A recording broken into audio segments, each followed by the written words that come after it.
Good morning, students. Today we are going to learn Political Science first lesson, Post-World War Political Development.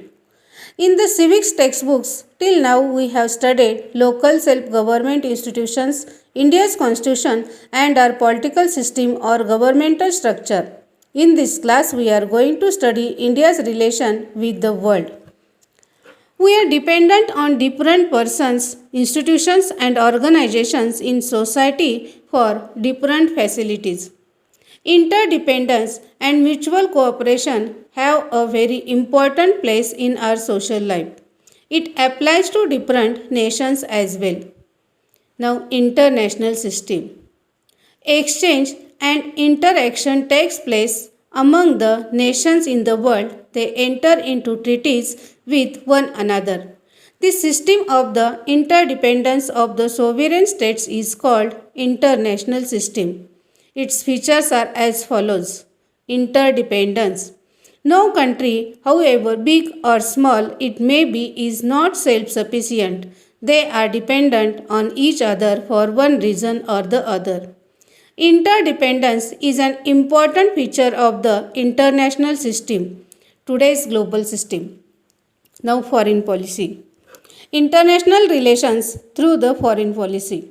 Every nation has policies about its internal dealings as also about its relation with other nations. Such a policy is called as a foreign policy. Background of the contemporary world. Many events and developments in the 20th century have shaped the world in which we live today. In order to understand today's world, we need to go back to history. The First and the Second World Wars are the most important events of the 20th century. The world completely changed due to these two wars. First World War. The First World War was fought from 1914 to 1918 between the Allied powers and the Central powers. Allied powers: Britain, France, Russia, Italy, America. Now Central powers: Germany, Austria, Hungary, Ottoman Empire, Bulgaria. At that time, Europe was at the center of the international and global system. The war caused tremendous loss of life and property in Europe. The economies of the victorious as well as vanquished had collapsed. First World War resulted in the disintegration of the four empires: Russian, Austria-Hungarian, Ottoman Empire and German Empire.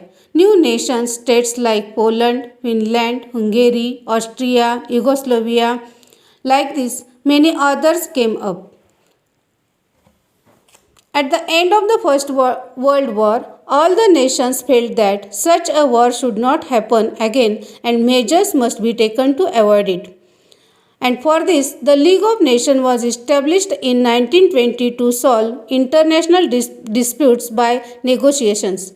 The main responsibility of the League of Nations was to avoid war. After the war, major changes came about in Europe. The earlier empire in Europe collapsed and new nation states came into existence. Movements for independence started in the colonies of the European powers in Asia and Africa. The League of Nations could not stop and the outbreak of the Second World War as autocratic regimes had emerged in Germany, Italy and Spain. Now Second World War. The Second World War was fought from 1939 to 1945 between the Allied powers and the Axis powers. Now Allied powers: Britain, France, Australia, Canada, New Zealand, India, Soviet Union, China, America. Axis powers: Germany, Japan, Italy. The Second World War was more destructive than the First World War. It was more widespread than the First World War and more advanced technology was used in this war. America played a major role in the Second World War. It dropped 2 nuclear bombs on Japan in Hiroshima and Nagasaki to end the war. The war ended with the defeat of Germany and Japan.